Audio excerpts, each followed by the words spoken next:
Mahzun bo'lma. Kasallik albatta ketadi. Musibatlar albatta ko'tariladi.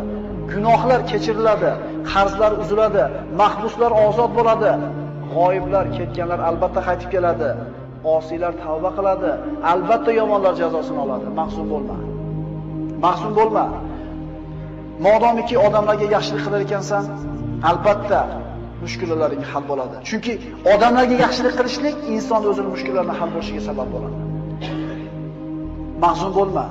Chunki sen qilgan bitta hasonat uchun 10 dan tortib 700 gacha ajr beriladi. Balki undan ham ko'proq. Lekin qilgan gunohinggacha bittagina jazo beriladi. Mahzun bo'lma.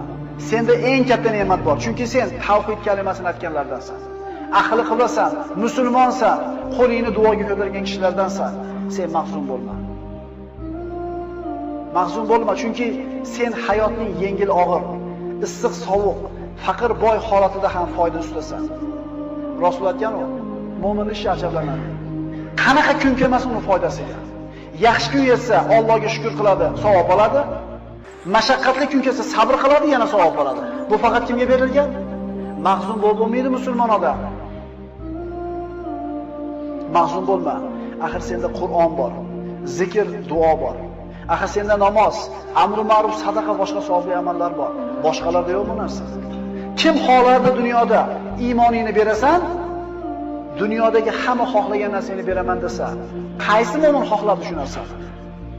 Odamlarga zulm qilayotgan, haqlarini yeyotgan, tuhmat qilayotgan, bo'xton qilayotganlar ham o'ladi. Zulm ko'rgan, sabr qilgan, savob umid qilgan kishilar ham o'ladi. Lekin Alloh taoloning huzuriga borganda kim yutuqda bo'ladi?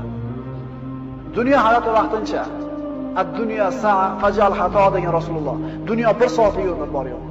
Ana shu 1 soatni ibodatga aylantiringlar degan Rasululloh. Kim o'lmaydi? Kim o'lmaydi? Mahzun bo'lma. Axir qora bulutlarni tarqaganini, qorong'i tunni yorishganini, shamollarni to'xtaganini ko'rmaganmisan?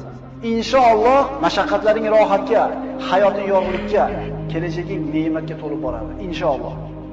Mahzun bo'lma. Agar oldingda chora qolmasa, yo'llar berkilib, umidsizlik bostirib kelsa, yo Alloh degan.